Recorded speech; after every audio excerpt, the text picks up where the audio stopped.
Bonjour à tous, Myriam avec vous dans une bulle de sagesse consacrée à Mathieu Lavaux, que j'ai la chance de recevoir aujourd'hui. Alors Mathieu Lavaux, vous êtes chercheur, auteur, conférencier et vous allez notamment nous présenter une conférence lors des rencontres Sciences et Conscience, on en parlera tout à l'heure, qui ont lieu à Haut-Villars au week-end du 7, 8, 9 juin. Bonjour Mathieu. Bonjour Myriam et merci pour cette invitation. Eh bien, c'est avec grand plaisir.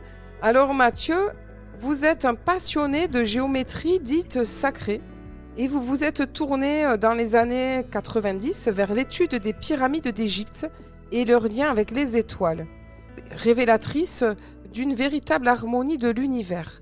Donc on peut voir vos différentes vidéos, notamment la géographie sacrée de la France sur YouTube, ainsi que le message des pyramides. Et donc, vous expliquez tous vos travaux. On va revenir un peu tout à l'heure sur ce thème. Et donc, cela tombe très bien. Enfin, moi, je suis très curieuse d'en savoir un peu plus. Comment vous pourriez compléter cette présentation, Mathieu ? Alors, peut-être commencer par le commencement de comment ça m'est arrivé, comment je suis arrivé à ça, à ce type de recherche. Oui, tout à fait. Puisque je me sentais pas du tout prédestiné à ce genre de travaux-là. Parce que moi, j'étais parti dans des études de biologie et sciences et vie de la Terre, on va dire, en général. Donc, où j'ai commencé ma carrière dans tout ce qui était éducation à l'environnement, gestion d'espaces naturels, lien avec la biodiversité. Eh oui. Et puis, c'est une rencontre en fait qui a déclenché tout ça. Une rencontre qui pouvait s'avérer un peu fortuite au départ, mais qui en fait était là sur mon chemin, je pense pas par hasard, et qui s'est faite sur Lyon, parce que j'étais à Bordeaux et puis j'étais amené à déménager sur Lyon. Et c'est là que s'est faite cette rencontre avec celui qui a été finalement mon mentor pendant plus de 15 ans. Alors, est-ce que vous pouvez nous dire qui c'est ? Alors, il s'agit de Georges Vermard. C'est un monsieur d'une grande sagesse et qui avait lui-même fait des recherches déjà importantes sur le sujet des pyramides. Je dis était parce qu'il vient de décéder là ce 14 février dernier. Ah, d'accord. Donc tout récemment, à l'âge de 91 ans. Et je l'ai accompagné finalement pendant au moins 15-20 ans pratiquement sur ses propres recherches à lui et Oui. sur lequel moi j'ai amené aussi ma contribution. Mais on est parti de toutes ces recherches qu'il avait pu déjà entamer sur ces pyramides et sur le lien avec les géométries qu'on va retrouver sur le plateau de Gizeh, mais aussi dans les étoiles.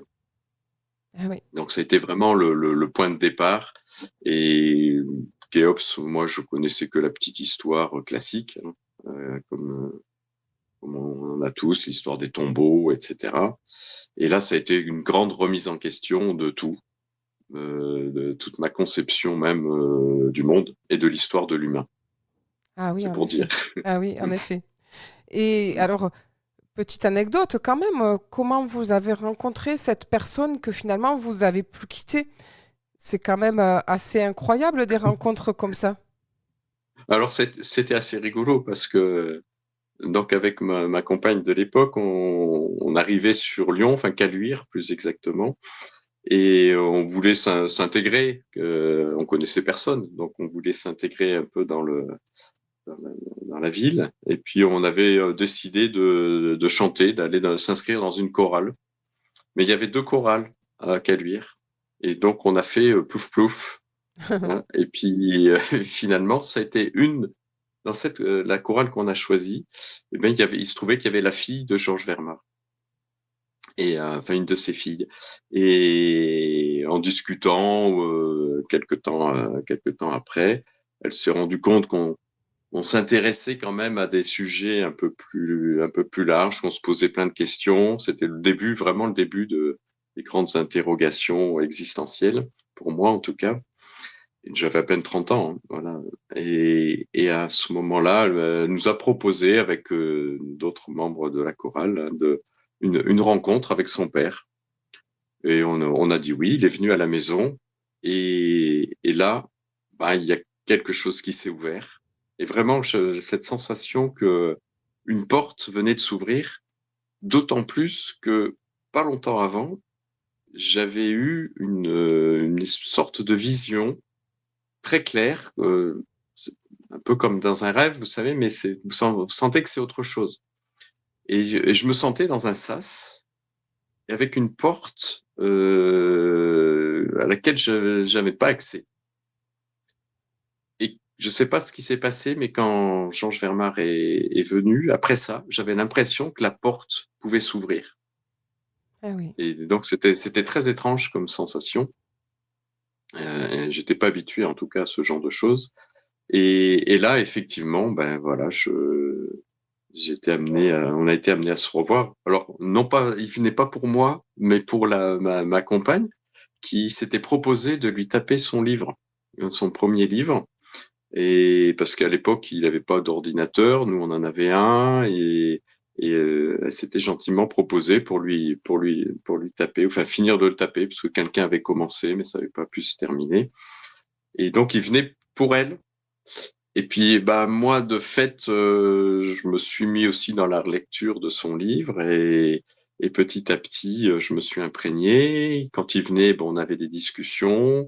Et de fil en aiguille, ben, je suis tombé dans ses propres recherches. Mais comme je dis au départ, c'était presque pour contrecarrer certains points, en tout cas, qui me paraissaient trop énormes. Parce que c'était... Déjà d'emblée, il montrait que les étoiles n'étaient pas placées au hasard. Ah oui. Donc les étoiles qui sont notamment en lien avec les pyramides d'Égypte, c'est-à-dire Orion et Sirius.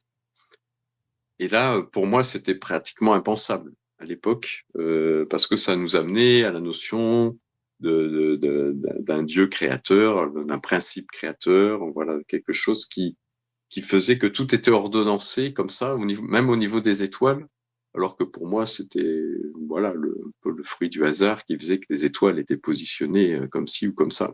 Voilà. Ah oui. Et là, il montrait, par la géométrie, il montrait que non. Donc, ça a été un peu le déclic pour dire, attends, on va regarder ça de plus près, parce que soit c'était vrai et c'était énorme, soit c'était à peu près, ou voilà, et qu'on peut faire dire après ce qu'on veut au nombre, etc. Ouais. Et donc, c'est presque plus dans cet état d'esprit que je suis rentré dans le truc, vis-à-vis de lui en tout cas. Ouais. Et puis bon, bah, bien m'en a pris de vouloir vérifier par moi-même, parce que je me suis rendu compte qu'il avait raison au final. Ah oui. Ah oui, puis c'est intéressant parce qu'en fait, ouais, vous étiez interpellé au fond de vous et puis d'avoir envie de le vérifier, bah, c'est toute la démarche finalement du chercheur, hein, chercheur scientifique ou du chercheur quel qu'il soit, de vérifier par soi-même au lieu de prendre pour acquis. Bah tout à fait, hein, c'est vraiment important, hein, c'est chercher et expérimenter par soi-même. Oui, Ça, c'est les deux caractéristiques qui sont importantes pour chacun d'entre nous, parce que surtout aujourd'hui, quand on regarde au niveau information ce qu'on a, on a intérêt aussi à regarder de plus près, parce qu'on peut pas gober tout comme ça, c'est pas possible. oui, c'est Et sûr. à tous les niveaux. Hein. Alors, avant de faire la première pause musicale, peut-être revenir sur cette personne qui vous a vraiment inspiré par sa grande sagesse, par ses recherches. Si on pouvait résumer tout le fruit de toutes ces recherches pendant toutes ces années en quelques mots, qu'est-ce que vous diriez? Alors, bah, c'est montrer que tout ce qui est en haut est comme ce qui est en bas, ou inversement. C'est-à-dire que là, parce qu'on a beaucoup travaillé sur les pyramides et leur lien avec les étoiles, on s'est même focalisé pratiquement que là-dessus, hein, c'est ce qui est assez fou sur la durée. C'était de montrer que au-delà du fait que des hommes avaient pu construire des bâtiments en lien avec les étoiles, ce qui se peut se concevoir, hein, on essaye de reproduire au sol des des choses qu'on voit dans le ciel. Mais au-delà de ça, vu les géométries qui sont engagées, ça nous montrait que les étoiles elles-mêmes étaient pas disposées au hasard. Et donc, on accède ainsi à la notion de principe créateur d'une harmonie, y compris dans le ciel. Donc, en gros, je pense que c'est ce à quoi ça m'a amené, principalement. Eh bien, merci Mathieu. Nous allons faire une première pause musicale et nous retrouver tout de suite après. Je suis en compagnie de Mathieu Lavaux, chercheur, auteur et conférencier, également thérapeute. Alors Mathieu est un passionné de géométrie dite sacrée et vous nous racontiez dans la première partie votre quête qui a commencé avec ce monsieur qui vous a tellement inspiré. Georges Fermard. Et donc, voilà, vous avez commencé à nous dire un petit peu qu'est-ce qui vous a mis en route vers cette recherche. Et donc, maintenant, dans cette deuxième partie, on aimerait un peu en savoir un peu plus. Donc, si j'ai bien compris, j'ai vu votre vidéo, le message des pyramides, et c'est quand même très, très carré, très pointu, très géométrique.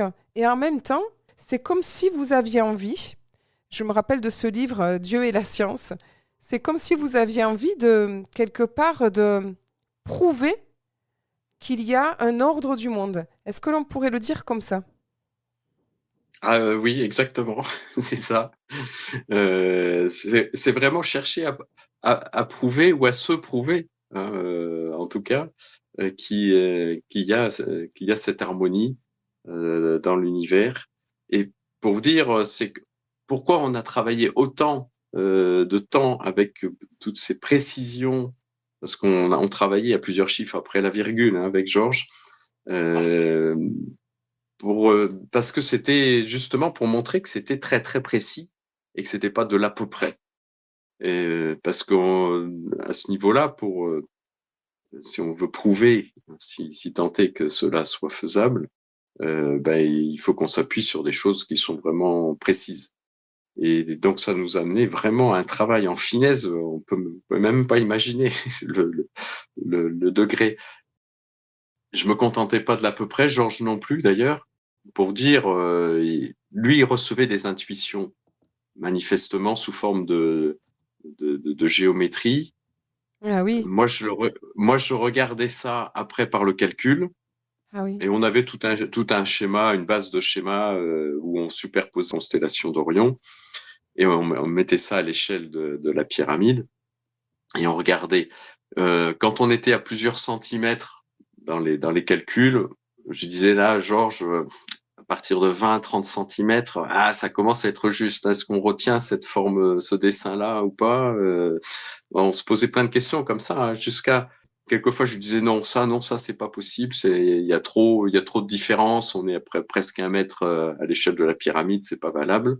Comme ça, au regard, si on fait un dessin à une petite échelle, on a l'impression que c'est parfait, mais quand on fait le calcul, on se dit non, c'est pas si parfait que ça. Et donc, quand je lui faisais ces remarques-là, en général, ce qui se passait, c'est qu'il me rappelait 2-3 jours après, et il me disait, regarde Mathieu, c'est comme ça qu'il faut le regarder. Et effectivement, hop, en modifiant un petit peu la façon de travailler son dessin, sa géométrie, et ben là, on arrivait à quelque chose qui était vraiment beaucoup plus acceptable. Voilà. Et c'est petit à petit, comme ça, qu'on a créé tout un modèle de dessin qui superpose Orion, Sirius et les pyramides d'Égypte, avec un degré de précision quand même qui est assez vraiment suffisant pour se dire oui, il y a quand même quelque chose, quoi. C'est pas que du hasard qui a fait tout ça. Ah oui. C'était un gros travail. Hein, oui, ça doit être passionnant et cet aller-retour entre les intuitions de cet homme finalement inspiré, même visionnaire on pourrait dire, hein, et cette recherche de mise en application avec la géométrie, la science, j'imagine que ça doit être pour vous, que ça doit toujours être aussi passionnant. Ben oui, ça l'était. Et puis ça a été un peu long aussi, je pense, parce que on avait besoin de se persuader l'un l'autre que c'était vraiment ça. Ah oui, et que pour pouvoir en parler à l'extérieur, d'être sûr de nous-mêmes, quoi, de pas se dire non, on est dans l'à peu près, quoi. oui. Donc je pense qu'on était vraiment tous les deux dans cette même démarche de se persuader qu'il y avait vraiment quelque chose. Alors ça peut être le reproche d'ailleurs qui peut être fait. Hein, vous cherchez ce que vous voulez trouver. Hein, c'est Oui, c'est oui, souvent mais quand on trouve, tout à eh ben fait. on est content. Eh oui, oui, Par rapport à ceux qui cherchent, qui vont faire ce genre de réflexion, mais qui ne cherchent pas forcément, c'est facile. Mais oui. quand on cherche et qu'on trouve, ok, là on se dit non, ben ouais. Pour moi, en tout cas, moi ça vient me parler. Ah bah Après, oui, ça vient parler aux autres. c'est C'est ça. leur histoire. Après, ça leur appartient. Ça leur appartient tout à fait. Euh, voilà. Oui, oui. Mais déjà, nous, ça vient nous parler et on se permet de pouvoir en parler aux autres après. Voilà, Avec tranquillement sereinement parce qu'on sait que on s'appuie sur quelque chose de solide. de solide, après 15 ans de travaux, j'imagine. Mm, Oui. mm.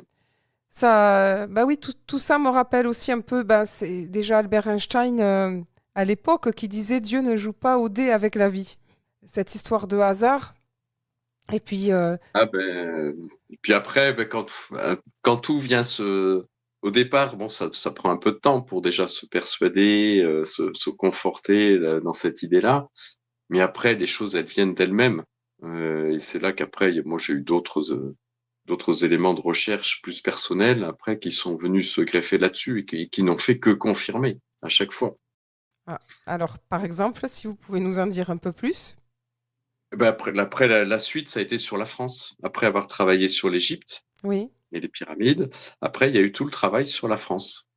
oui, Et là, pareil, hein, c'est une autre rencontre. Hein, c'est à un moment donné où je suis un peu déconnecté de Georges parce que le disciple, à un moment donné, doit prendre son envol. Et là c'est lui qui m'a forcé à travailler dans mon coin, quoi, on va dire. Voilà, on s'est un peu séparés. oui. Et c'est à ce moment-là, comme par hasard, on va dire ça comme ça, que je rencontre une personne un mois après, hein, Ah oui, une personne médium qui me tend une carte de France avec une géométrie sur la France, enfin, en forme d'étoile à 6 branches à l'intérieur de la France, et qui me dit, moi j'ai reçu ça, mais je sais pas quoi en faire. Toi, tu as l'air branché en géométrie sacrée, ça va peut-être te parler. Eh ben oui, ça m'a parlé, effectivement. À peine rentré à la maison, je me suis penché dessus. Je ressentais vraiment ce besoin d'aller très vite me mettre dessus. Et là, tout de suite, j'ai retrouvé un lien avec l'Égypte, alors que je ne cherchais pas à refaire le lien avec l'Égypte. ouais, C'était quelque chose de nouveau pour moi, travailler sur la France. Et là, il y a une ligne particulière du point de départ qui m'a été donné par cette dame dans les Vosges et qui se reliait à Gizeh. Enfin, ça passait pile par ce point-là. Donc, je me suis dit, oh là là, c'est quoi ça, cette histoire-là? Ça me ramène encore à l'Égypte. Et donc, j'ai continué à creuser sur cette histoire de France. Et bien m'en a pris, puisque là aussi, il y a eu toute une géométrie qui s'est mise en place, et avec des liens très, très étroits et très étonnants avec l'Égypte, encore une fois. Comme s'il y avait une filiation dans cette transmission de connaissances de l'Égypte à la France. ah oui, surprenant. Eh bien, Mathieu, je vais vous proposer une deuxième pause musicale et nous allons nous retrouver tout de suite après pour la suite de cette interview et de vos travaux qui nous interpellent et qui nous donnent envie quand même d'en savoir un peu plus. À tout de suite. Myriam avec vous pour une bulle de sagesse en compagnie de Mathieu Lavaux. Alors Mathieu est donc un chercheur passionné de géométrie sacrée et il nous partageait tous ses travaux sur l'Égypte, sur la France. Vous êtes également auteur conférencier et enfin thérapeute. Et n'oublions pas, vous allez intervenir prochainement aux rencontres Sciences et Conscience le 7, 8, qui ont lieu le 7, 8 et 9 juin à Haut-Villars. Donc Mathieu, juste avant la pause, vous étiez en train de nous parler de vos récentes recherches, cette fois-ci sur la France, et de tout ce lien que vous avez pu trouver finalement avec encore l'Égypte. Comme si tout vous ramenait à ce pays. C'est étrange quand même. Oui, c'est étonnant d'une certaine façon, et en même temps, on se dit que peut-être que pas tant que ça, finalement, qu'il y a des liens peut-être plus anciens qu'on imagine entre la Gaule et des régions plus lointaines autour de l'Égypte. Oui, Euh, c'est, c'est- Après, voilà, il y a peut-être des choses à retrouver dans l'histoire, mais en tout cas, dans la transmission d'une connaissance, là, il y a quelque chose. Parce qu'on va retrouver ces liens avec l'Égypte à travers des noms de lieux, comme les Caire, le Caire, oui, qui sont positionnés de façon très particulière. On va retrouver des formes pyramidales sur la France avec l'angle de Khéops, donc un angle très particulier de 51 degrés 51 minutes. Voilà, donc pour moi, il y a des preuves tangibles qu'il y a des liens. Maintenant, c'est qu'est-ce que ça veut dire? Voilà, est-ce que c'est une même connaissance qui s'est transposée sur la France? Est-ce que parce que sur la France, c'est venu après, on va dire, oui, peut-être après l'Égypte, mais peut-être qu'il y avait même déjà des choses avant. oui, On ne sait pas dans quel sens ça a fonctionné vraiment. oui. Après, cette connaissance de l'Égypte elle-même, elle nous ramène peut-être aussi à des choses encore plus lointaines. Parce que bon, je suis à même de montrer que déjà les Égyptiens, dès le début de la civilisation égyptienne, en 3000, même avant 3000, avant Jésus-Christ, pour moi, ils connaissaient déjà le diamètre de la Terre, de la Lune et du Soleil. Ça, je peux le montrer, je peux le prouver. Oui, dans Donc ça veut votre... dire qu'il y avait déjà une connaissance qui était là, plus ancienne encore. Voilà, on peut se poser la question par rapport à la France ouais, aussi, comment elle a eu cette connaissance-là. ouais. Quand je vous écoute, ce qui me venait, vous savez, cette expérience qui est faite avec des rats que l'on met dans un coin de la planète, qui trouvent une solution pour s'échapper, puis que finalement, tous les rats de l'autre côté de la planète la trouvent également. On pourrait peut-être se dire que quand il y a une avancée, une évolution intérieure, en tout cas quelque chose de trouvé par l'homme, ben, elle reste ancrée dans l'humanité, hein, dans l'humain en général. Qu'en pensez-vous? Oui, et puis à partir du moment où ça traduit l'harmonie de la création, bah forcément, tous les hommes y ont accès. Oui, Donc ils y ont eu accès d'une façon ou d'une autre, soit par médiumnité, soit par transmission. Mais quel est le point de départ? Ça, eh oui, c'est un peu plus compliqué parce qu'il y a eu tous les mouvements, parce qu'on peut remonter à l'Atlantide, à l'Hyperborée. Après, il y a eu tout le côté celte. Enfin, toi, il y a eu toute une connaissance comme ça chez les Celtes. On retrouve plein de choses. On va retrouver aussi en Égypte. Donc, eh oui. Et chez les c'est Aztèques aussi, je pensais aux Aztèques et aux en, Incas. en Amérique du Sud. Oui, bon, là, on a carrément des pyramides aussi, Eh oui. voilà, en lien avec l'astronomie. Teotihuacan, c'est les mêmes projections d'Orion au sol. C'est Al- la même chose qu'on a sur le plateau de Gizeh. Donc, Alors, par exemple, je vais vous confier quelque chose, Mathieu, je confie aux auditeurs, me rendant justement tout prochainement en Égypte et je compte bien visiter les pyramides de Gizeh. Alors, comment les regarder avec un autre œil? À quoi peut-être puis-je être attentive? Voilà, en plus d'être émerveillée par la beauté et par voilà tout ce que je vais ressentir à l'intérieur. Quel conseil me donneriez-vous? alors là, c'est délicat parce que c'est quelque chose qui va vous être très personnel. Ah, Ça va dépendre de là où vous en êtes dans votre connaissance et comment vous allez aborder les lieux.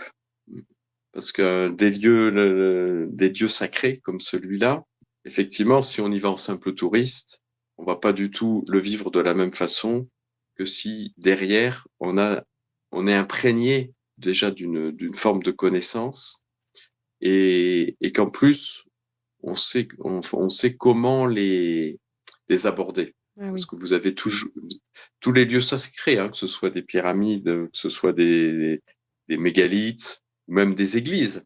oui. Euh, vous, vous pouvez avoir ce qu'on va appeler des gardiens des lieux. Après, on rentre dans une dimension beaucoup plus spirituelle Mhm. et sacrée du lieu où vous allez vous connecter à autre chose qui va vous permettre de vivre le lieu avec des expériences personnelles. Mais là, ce sera personnel à chacun. Mhm. Vous D'accord. pouvez arriver et vous mettre à pleurer à un endroit Oui. parce que il y a une connexion qui se fait avec un autre plan Oui. qui va vous rappeler quelque chose. Ça va être inconscient peut-être, mais voilà, vous allez peut-être vivre une émotion très forte à tel endroit parce que là, voilà, il y a quelque chose de particulier. Si vous allez dans un autre temple, ben, ce sera peut-être une autre connexion que vous allez faire, hein, qui Ah va oui. vous raccrocher à quelque chose de vous-même, hein, qui fait partie de votre vie à vous, qui va peut-être vous amener à vivre une expérience plus ou moins forte.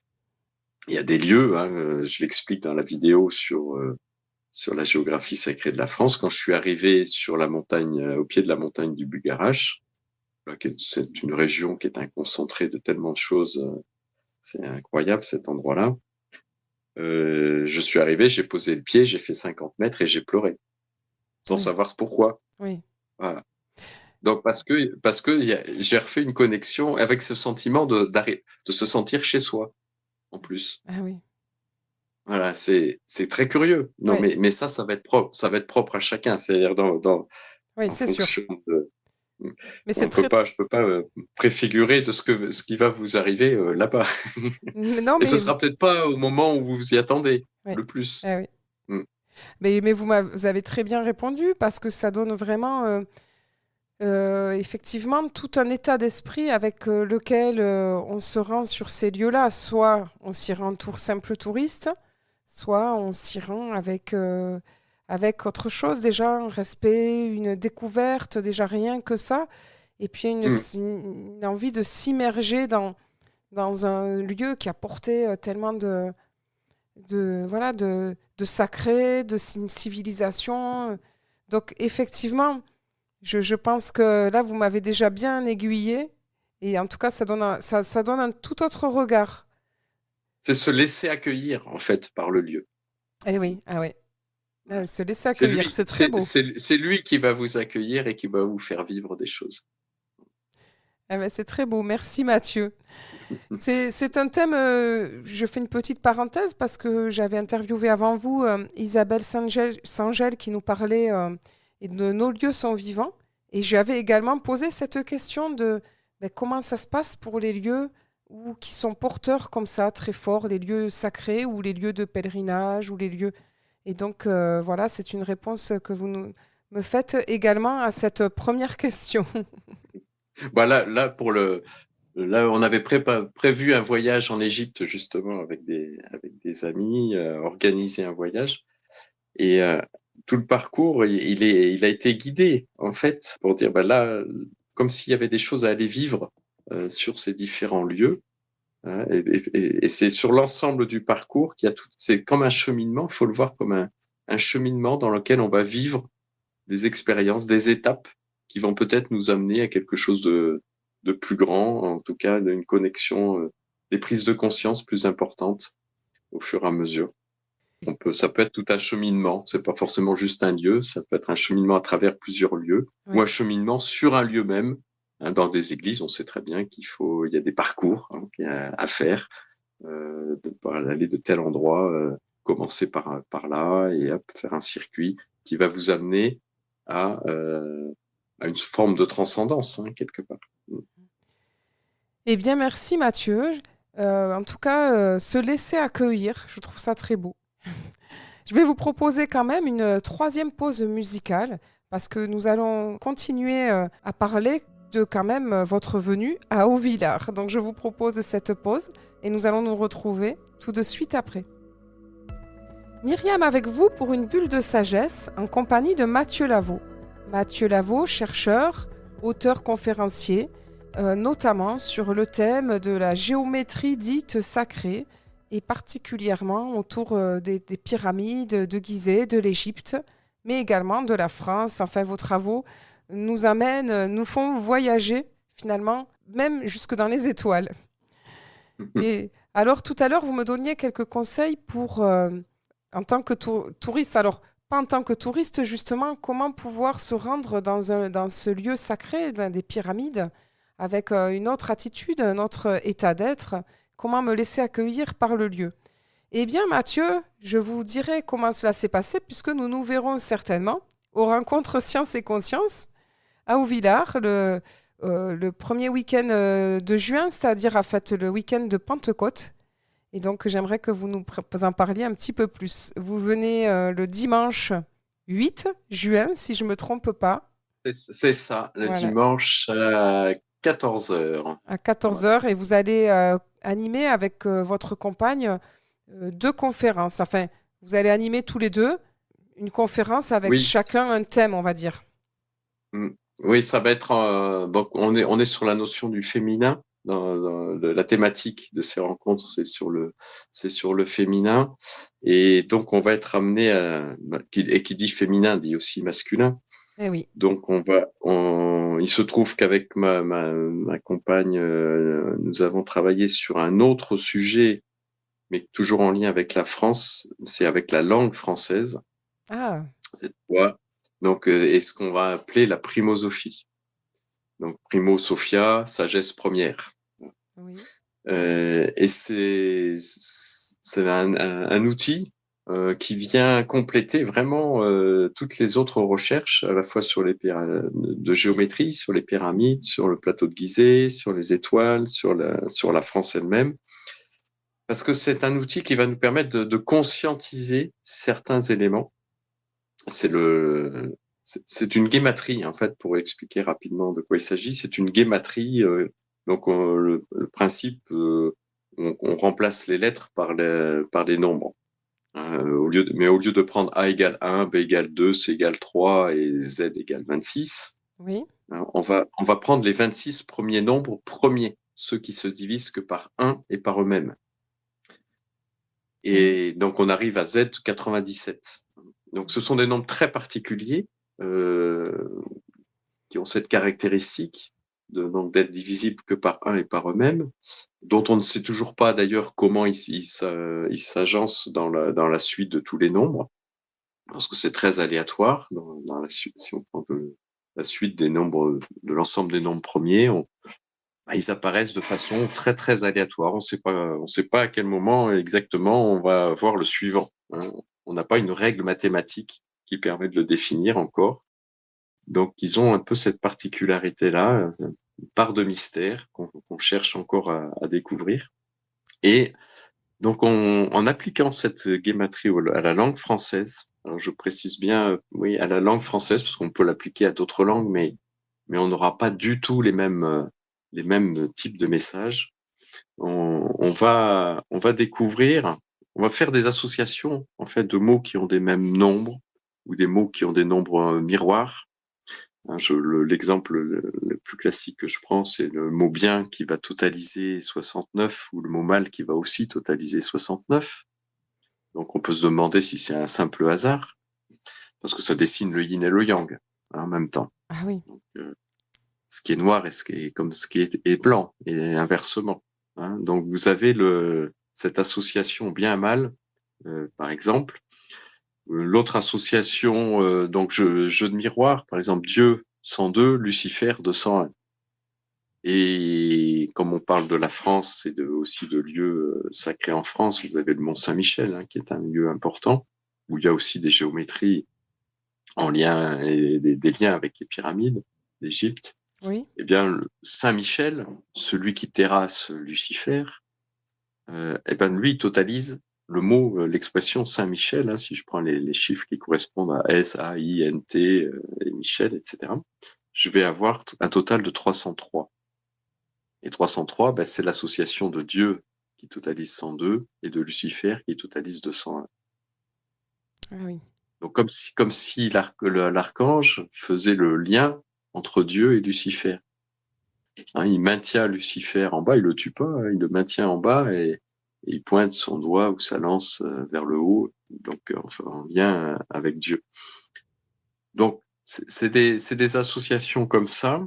Alors là, c'est deux exemples, mais j'en ai, bien sûr, il y en a plein d'autres qui nous ont amenés à décrypter, voilà, certains concepts dans la langue française, et notamment autour du masculin et du féminin.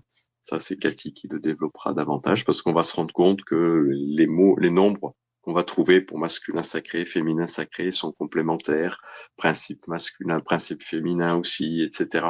Donc, à un moment donné, on se dit non, ça c'est pas possible, c'est pas du hasard. Il y a trop de coïncidences. C'est comme pour les géométries qu'on avait pu trouver. Il y a trop de coïncidences pour nous dire ce n'est qu'un simple hasard.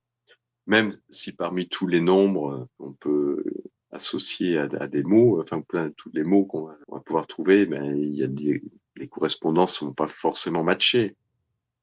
Mais là, il y en a qui sont tellement révélatrices. C'est comme si on allait décrypter tout un message derrière tout ça. Et qui vont nous amener, moi c'est ce que je développerai aussi, à la notion d'alignement et de recentrage, parce que finalement tout nous ramène à ça. Donc en fait, c'est un concept qui est pas particulier, qui est pas forcément évident comme ça prime abord, mais quand on voit les déclinaisons, voilà, là ça devient vraiment interpellant.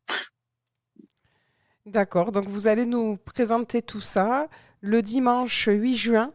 14h et Cathy Maury à 15h30. Cathy Maury, votre compagne, qui va prendre la suite en fait de votre conférence. Enfin, vous êtes tous les deux en fait. Oui, c'est-à-dire que moi je vais présenter plus cette partie lien entre l'Égypte, la France et la primosophie. Et elle va enchaîner vraiment plus sur le côté primosophique et féminin sacré. Eh bien, on donne rendez-vous aux auditeurs et vous allez pouvoir nous ouvrir un petit peu j'allais dire un peu nos portes à nous aussi, pour essayer d'apercevoir un peu ce qui se joue derrière voilà, tous ces concepts. Ça peut sembler à première vue compliqué, mais je pense que vous allez nous ouvrir un peu des portes en fait. Tout ça, c'est peut-être quel serait le but si vous deviez donner envie aux auditeurs de venir vous rencontrer et vous écouter dans cette conférence? C'est prendre conscience parce que le mot la primosophie, si je fais le total, c'est 431, et c'est aussi conscientiser ce même nombre, 431. Donc c'est comme si on venait finalement prendre conscience d'autres choses qui nous animent en fait, et qui ont généré une langue française avec voilà tout ce codage particulier qui a codé aussi des géométries sur la France, dans les pyramides, dans les étoiles. Prendre conscience de tout ça finalement. C'est ça part des faits concrets. Des faits objectifs. C'est ça qui est intéressant. C'est que c'est par des constats, des séries de constats qui forment pour moi une telle cohérence que ça peut être que juste, quoi, quelque part. Mais après, c'est mon ressenti à moi. Ce sera à chacun, bien sûr, de faire sa propre opinion. Et si vous deviez nous partager une citation ou une phrase qui vous inspire, quelle serait-elle? Une citation. Alors, j'en ai une là que j'ai citée dans mon livre. Là, juste Primosophie, le code sacré de la France. Déjà, il y a Pythagore qui nous dit que tout est nombre, parce qu'on se rend compte que tout est nombre et géométrie. Mais il y en a une que j'aime bien aussi de Rudolf Steiner, qui dit que notre ère n'a pas à enfanter une sagesse antique, mais une nouvelle sagesse, qui soit capable non seulement de remonter vers le passé, mais aussi d'agir comme une prophétie, comme une apocalypse vers l'avenir. Et je pense qu'on est un peu dans ces temps-là. On refait ces liens avec le passé, notre passé, à travers les pyramides, mais ça vient agir en nous comme une prophétie, finalement, pour nous réveiller et nous révéler que tout est là. et de construire aussi autre chose maintenant à partir de ce qui serait une nouvelle sagesse. Eh bien, mais merci Voilà. Mathieu. Belle conclusion pour cette émission Envie de sagesse. Voilà. Eh bien, merci en tout cas aussi à toi. voilà. C'est un plaisir de partager tout ça parce que quand on est passionné, on a toujours envie de partager. Oui, c'était un plaisir de nous faire découvrir et apercevoir d'autres perspectives. C'était Bulle de sagesse avec Mathieu Lavaux. Et quant à moi, je vous donne rendez-vous la semaine prochaine pour une nouvelle bulle de sagesse avec un autre invité. Belle semaine à tous!